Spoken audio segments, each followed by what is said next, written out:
Boa noite, professor Vitor. Boa noite a todos. Meu nome é Bruno Menezes Álvares. Eu sou acadêmico do último período de licenciatura em História pela Universidade Leonardo da Vinci. Nesse vídeo, eu apresento a socialização do projeto de ensino, com o tema A Escravidão e suas heranças no Brasil contemporâneo, onde eu trago aqui algumas reflexões e críticas para compreender como esse passado ainda ecoa na sociedade atual, né? A escravidão, ela é um dos capítulos mais marcantes e dolorosos da história do Brasil. Durante séculos ali, pessoas negras foram retiradas à força do continente africano e trazidas para trabalhar de maneira compulsória. Essas pessoas eram desumanizadas, tratadas como meros instrumentos de trabalho, sem direitos ou dignidades, submetidos ali a castigos físicos, jornadas exaustivas e condições degradantes. No Brasil colonial, a escravidão ganhou força com o aumento do comércio internacional e a exportação de produtos como o café, o açúcar e o algodão. O que nos leva a questionar é como um sistema tão opressor conseguiu se sustentar por tanto tempo. O que permitiu que essa prática fosse aceita socialmente e legitimada por leis e instituições, né? A Bahia, por exemplo, como berço do sistema escravocrata, é um exemplo emblemático desse regime.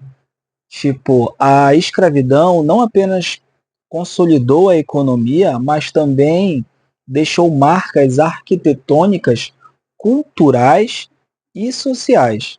Os casarões luxuosos e a acumulação de riquezas dos senhores de engenho, eles foram erguidos sobre a exploração e o sofrimento de milhares de pessoas.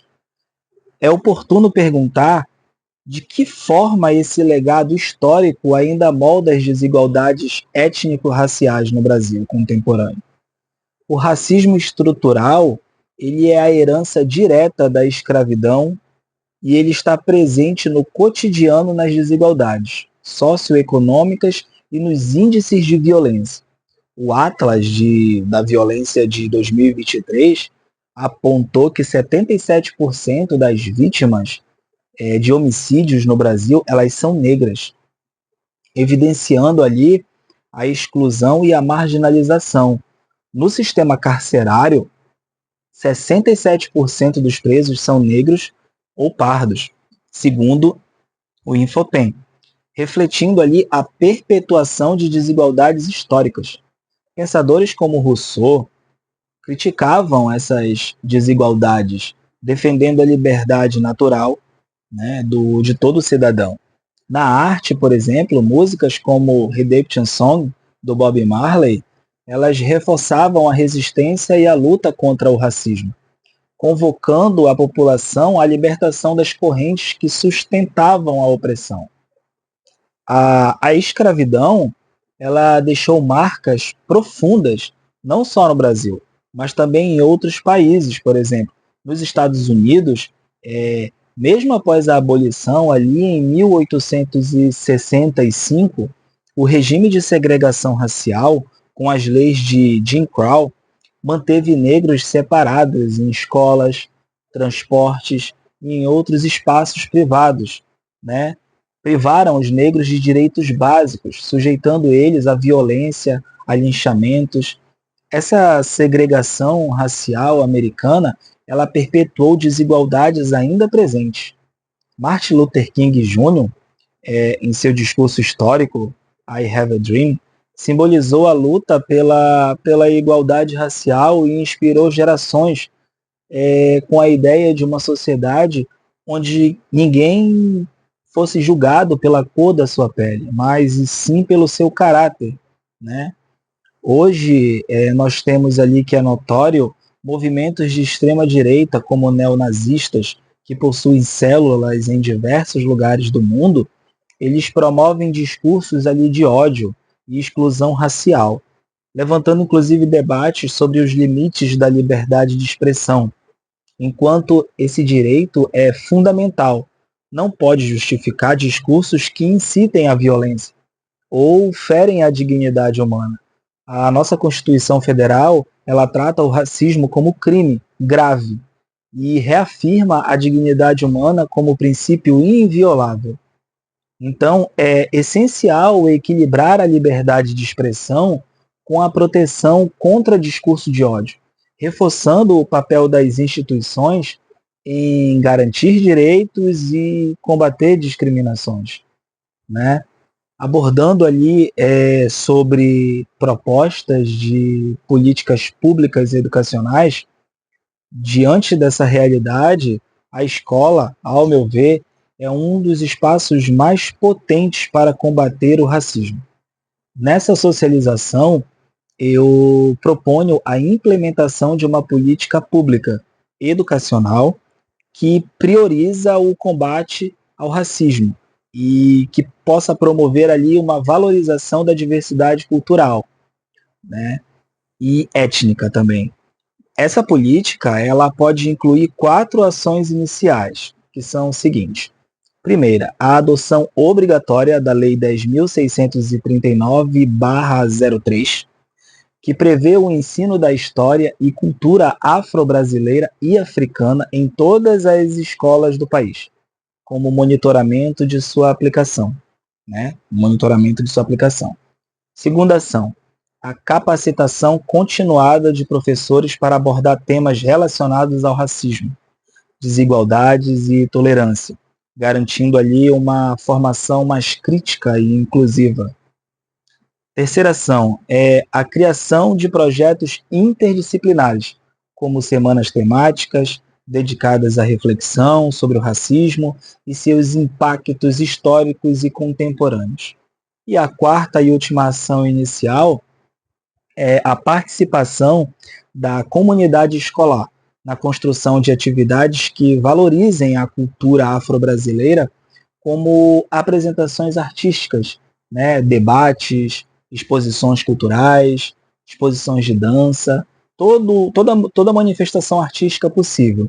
Ao meu ver, essas ações elas não apenas combatem o preconceito nas escolas, mas também elas contribuem para a formação de cidadãos mais conscientes e comprometidos ali com a igualdade racial, né? Dentro do âmbito de combate ao racismo estrutural, é essencial criticar a negligência com que o tema ele é tratado. Apesar das políticas de reparação, ainda são insuficientes diante de séculos de desigualdade. Em um reflexo vivo dentro do racismo estrutural, está na postura de muitos daqueles que possuem cargos públicos e foram eleitos ali democraticamente através do voto. E se utilizam da prerrogativa de que deputados federais e até mesmo o cargo de presidente da República têm imunidade parlamentar prevista na Constituição Federal, o que garante ali a eles a liberdade de expressão, né, no exercício de suas funções. Essa proteção, ela existe para assegurar com que essas pessoas públicas possam atuar sem medo de represálias judiciais, ao expressarem opiniões, discursos ou votos relacionados à atividade parlamentar. A questão que se deve refletir aqui é qual é o limite dessa imunidade. Um exemplo, o ex-presidente da República, Jair Messias Bolsonaro, em um evento público, comparou uma comunidade quilombola com animais, evidenciando o racismo e a desumanização. Ele mediu a comunidade em arrobas como se fosse gado.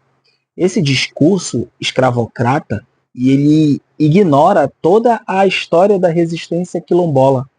Então, como destacou o ministro Luiz Roberto Barroso, do STF, na qual eu tenho uma admiração, o Brasil tem uma enorme dívida histórica com a população negra, que exige ações afirmativas para enfrentar as desigualdades. Nessa linha de raciocínio, O professor historiador Leandro Carnal, ele complementa dizendo que a escravidão no Brasil ela não acabou, ela apenas foi renomeada.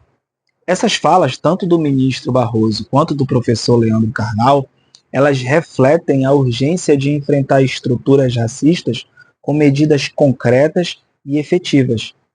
Para a conclusão da minha socialização, eu trouxe esse tema que nos convida a refletir sobre o passado, né? Compreender suas conexões com o presente e planejar um futuro mais justo, né? Estudar a escravidão e suas heranças é essencial para entender e transformar as desigualdades atuais.